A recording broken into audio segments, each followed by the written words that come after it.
Mali qui sera longue et compliquée, c'est ce qu'a laissé entendre le ministre de la Défense après une énième réunion de crise à l'Elysée. Les frappes se poursuivent en ce moment même, c'est à l'ouest, on le verra, que les rebelles résistent le plus farouchement. On sera à l'Elysée en direct avec Adrien Gindre dans un instant.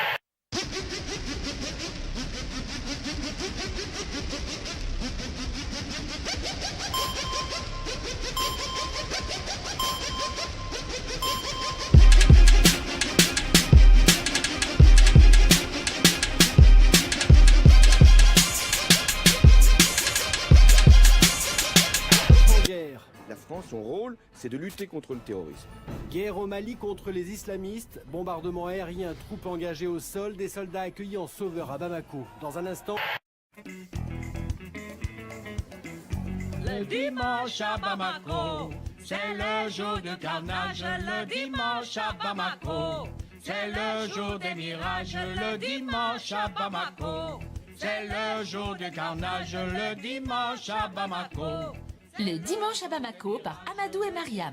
Je n'ai d'autre choix que de sonner la mobilisation générale autour de la grande armée malienne. Les forces armées françaises ont apporté cet après-midi leur soutien aux unités maliennes pour lutter contre ces éléments terroristes. La contre-attaque a débuté hier. Les islamistes qui progressaient vers le sud du Mali ont été repoussés par l'armée gouvernementale, soutenue par l'appui aérien de la France. Des options. Aujourd'hui, on est sur la moins pire, à savoir une ancienne puissance coloniale appelée par un ancien colonisé pour l'aider à chasser une bonne partie de son peuple qui devient un peu terroriste ou islamiste. Qui détiennent certains de nos compatriotes, mais c'est une guerre contre des islamistes. C'est pas une guerre contre des terroristes. Oui. C'est pas tout à fait pareil. C'est vrai, mais ajoutons que ce sont des islamistes qui sont en train d'offrir un sanctuaire à tous les terroristes. Absolument.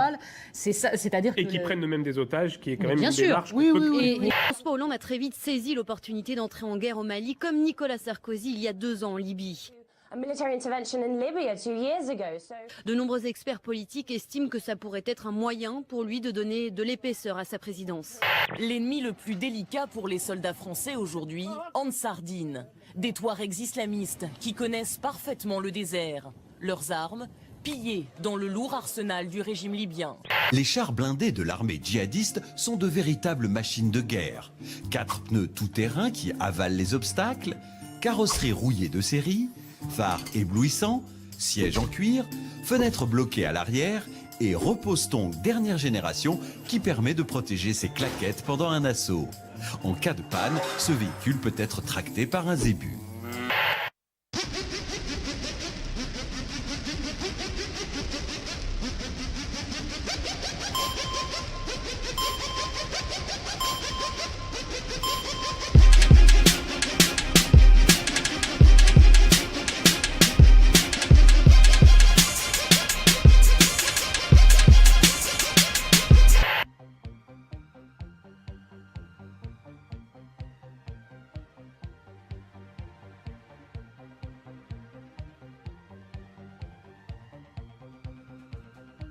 Sonatrach, mais également par le britannique BP et le norvégien Statoil, a été enclenché à l'aube par des hommes surarmés à bord de pick-up ici à Tigenturin dans la région d'Inamenas, non loin de la frontière libyenne. Une opération terroriste revendiquée par des hommes aux ordres de Mokhtar Belmokhtar, dit le Born ici sur ces images, un chef historique d'Al-Qaïda au Maghreb islamique qui depuis a fait dissidence. Après leur prise d'otage massive, les ravisseurs réclamaient l'arrêt de l'agression au Mali. Le site gazier est encerclé par des forces spéciales algériennes. Alger qui ne négociera pas avec les terroristes. Est-ce qu'on sait où se trouve Belmokhtar et donc lui-même étant son supérieur hiérarchique, et voilà, est-ce que c'est quelqu'un qui est suivi, à peu près identifié ou pas du tout, parce qu'on est face à un type totalement fuyant et ayant les moyens d'échapper au service quel qu'il soit? Oui, on est dans la clandestinité. C'est un chef qui est connu par ses publications, par ce qu'il dit. On sait globalement où il se trouve, mais il est dans la clandestinité. Donc on est vraiment dans des actions terroristes clandestines. Il se trouve où? Enfin, au sens le plus large du terme. Il est au nord du Mali, à l'ouest, au nord du Mali. plutôt dans cette région-là, et d'ailleurs bien implanté, puisqu'il est là depuis plus d'une dizaine d'années, il s'est marié, il a une famille. Tout le monde sait où il est. Donc, ça rejoint ce que je vous disais tout à l'heure, c'est-à-dire qu'il n'y a pas tout eu... le monde sait où il est, sur des centaines de kilomètres. Oui, ça c'est l'argument phare du pouvoir algérien. Vous savez, ce sont des services qui sont très compétents, qui ont un vrai maillage de la société. Algérie, hein. Non, pardon. C'est un pouvoir qui a un vrai maillage, qui a des indicateurs un peu partout, qui a des liens privilégiés avec eux. C'est avec le 11 septembre qu'il y a eu la prise de conscience que l'on pouvait frapper un ennemi très fort, mais il frappait et surtout lui faire peur en allant dans des opérations les plus spectaculaires et les plus folles, et surtout la capacité aussi d'utiliser l'image pour recruter de nouveaux adeptes et aussi pour impressionner l'adversaire.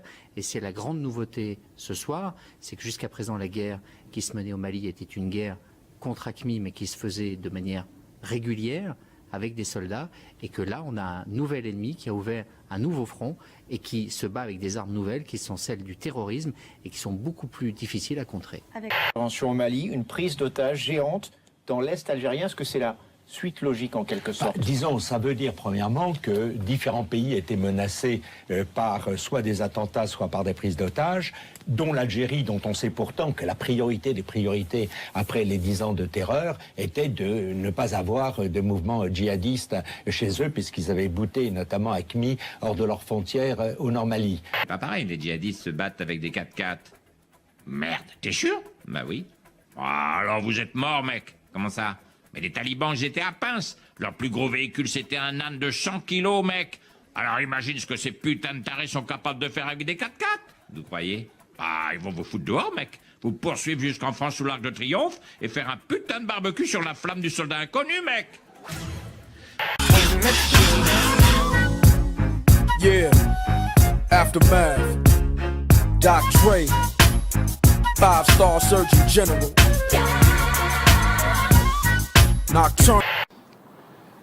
L'initiative des groupes terroristes a été bloquée. La ville de Konna a été abandonnée.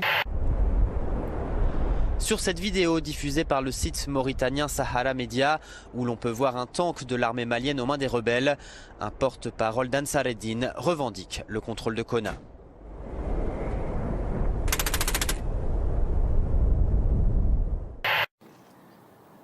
La ville de Konna a été abandonnée. Les informations sur place sont contradictoires. Et on pourrait dire presque que seules les informations des terroristes, pour l'instant, sont vérifiables et vérifiées sur le terrain. Donc on est dans un flou qui rappelle étrangement les années 90, lorsqu'il y avait vraiment le terrorisme en Algérie. On ne savait pas qui faisait quoi, qui tapait sur qui. C'est vraiment très étrange comme situation. Vous ne pouvez quand même pas me dire que les bulletins de communication des terroristes sont plus fiables que ceux de... Pour l'instant, ce qu'a communiqué, en tout cas le groupe de Belmokhtar, on a pu le vérifier à chaque fois. C'est-à-dire on a pu vérifier combien lorsqu'il disait quelque chose. Alors que sur les différents communiqués qu'on a eus par ailleurs, on a commencé par dire qu'il y a très peu d'otages, puis on a découvert qu'il y avait des centaines d'otages, puis ensuite ça s'est réduit. Maintenant on nous dit qu'il reste probablement une trentaine d'otages. Enfin, il y a une façon de communiquer qui ne donne pas confiance. Alors, les islamistes. Alors, l'armée française, évidemment, est aux premières loges, en particulier les forces spéciales. La région a déjà été bombardée il y a quelques jours massivement, mais on peut se demander si les islamistes qui se battent aujourd'hui sont des rescapés de ces bombardements ou s'ils sont venus de Mauritanie. La frontière mauritanienne n'est pas très loin d'ici. En réalité, pour le moment, on n'en sait rien, mais ce qui est sûr, c'est qu'au 4e jour de la guerre,